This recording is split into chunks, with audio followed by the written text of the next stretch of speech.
लड़की का नाम था सुनीता। माँ का कहना था एकदम मॉडर्न बहू नहीं होनी चाहिए, लेकिन उन्हें नहीं पता था कि गांव से आने वाली बहू सुंदर सुशील तो होगी और उसको गांव से बाहर भी निकाल लाएंगे, लेकिन उसके अंदर का गांव कैसे बाहर निकलेगा। शादी के कुछ दिन बाद, माँ टिफिन तो देना जरा। बेटा अब तो स्कूल नहीं ऑफिस जाता है, माँ से नहीं अपनी बीवी से टिफिन मांगा कर। ओके माँ। सुनीता टिफिन ले आओ। एक किलो टिफिन, इसके अंदर पिस्ता डाल दिया है। पिस्ता? पिस्ता क्यों? सास जी ने बोला था ना कि आपको पिस्ता बहुत पसंद है। ओहो, मैंने पिस्ता नहीं पास्ता बोला था, पास्ता। पास्ता? कहीं होता है पास्ता? अरे बेटी तू रहने दे, मैं बना दूंगी। अच्छा किया कि पाव भाजी बनाने का नहीं बोला, वरना किसी के पाव बना देती है। सुनीता को बुरा लगता है, लेकिन उसकी नादान हरकतें कम नहीं होती। ऐसे ही एक दिन, अरे तुमने ये क्या लगाया है?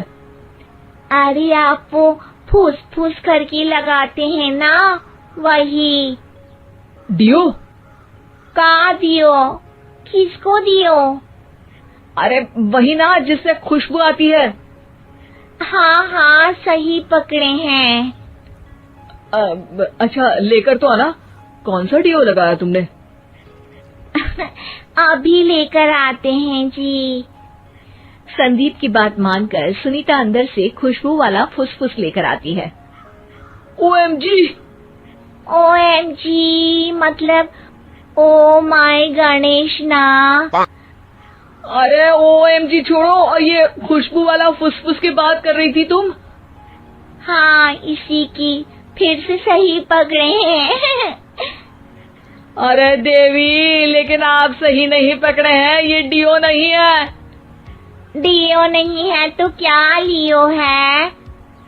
अरे ये रूम फ्रेशनर है, जिसको कमरे में छिड़कते हैं, खुद पर नहीं। कोई बात नहीं, माँ कहती थी आत्मा किराएदार है, शरीर एक किराए का कर्म। हम शरीर पे ये डाल लिए तो क्या फर्क पड़ जाएगा। अरे बहू, ओ बहू, मेरे लिए फल तो लिया, फिर मैं बाजार जाऊंगी। सुनीता अपनी सास के लिए फल लेकर आती है। अरे बेटा, पपीता, तरबूज और सेब फल ऐसे कैसे खा लूं? काट कर तो लिया। माँ जी, मेरे गांव में तो खेत से उठा के सीधा खा लेते हैं। अरे ये तेरा गांव नहीं है ना। अरे संदीप, तू ही कुछ समझा देना इसको बेटा। मैं कैसे समझाऊं माँ, ये तो माइक्रोवेव को भी भट्टी बोलती है। कल मैंने बोला हाय कैसी हो, तो बोलती है किसी को हाय नहीं लगानी चाहिए। अरे सुनीता, तेरा क्या होगा? अभी तो कैसे बताऊं माँ जी, अभी हम कुछ करेंगे फिर पता चलेगा क्या होगा, लड़का या लड़की। हे भगवान, कहाँ से आ गई ये? रामपुर से जी, आप ही तो लेकर आए थे मुझे। अरे मुझे माफ कर दो। पहले कोई गलती तो करिए जी, आपकी तो सारी गलती माफ कर देंगे हम। हाँ अरे बहू, मेरी बात सुन। फल यानी कि फ्रूट जब भी लाए ना तो काट कर लाना, ठीक है? जी ठीक है माँ जी, फल यानी फ्रूट यानी काट के लाऊंगी। सुनीता रोज ही कोई ऐसी हरकत कर देती जिसकी वजह से उसे घर में दो बातें सुननी पड़ती। एक दिन, माँ मेरे बॉस घर पर आने वाले हैं शाम को, उनका बर्थडे है, फैमिली साथ नहीं रहती उनके, तो यही पार्टी कर लेंगे। उनको अच्छा लगा तो शायद मेरा प्रमोशन भी हो जाएगा। मैं ना फ्रूट केक लाकर फ्रिज में रख दूंगी और तेरे साथ आज खाना मैं बनाऊंगी, ताकि जब साहब आए तो खाने में कोई गड़बड़ ना हो। शाम को जब सारी तैयारियां हो जाती है, संदीप के साथ बड़े साहब भी घर आते हैं।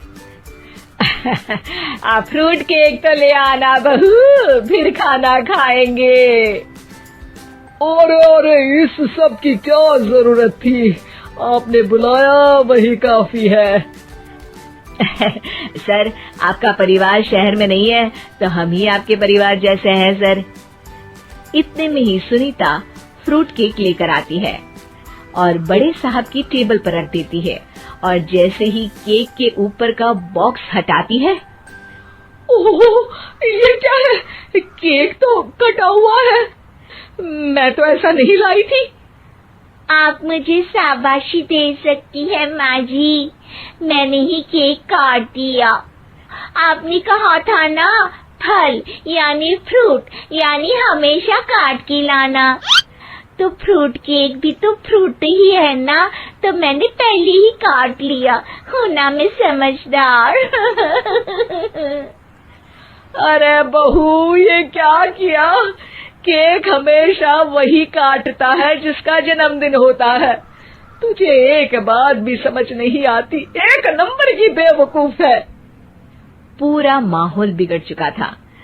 संदीप को लगने लगा था कि साहब उसे प्रमोशन तो दूर की बात है, कहीं डिमोशन ना दे दे। लेकिन साहब बीच में ही बोल पड़ते हैं। अरे कोई बात नहीं, ये इनकी बेवकूफी नहीं है, इनका भोलापन है। बेटा आप कहाँ से हो? रामपुर गांव से। अरे वाह, गांव से? फिर तो आपके गांव में ताजे फल और सब्जियां मिलते होंगे। हाँ, सही पकड़े हैं। हम तो काटते भी नहीं, सीधा खा लेते हैं।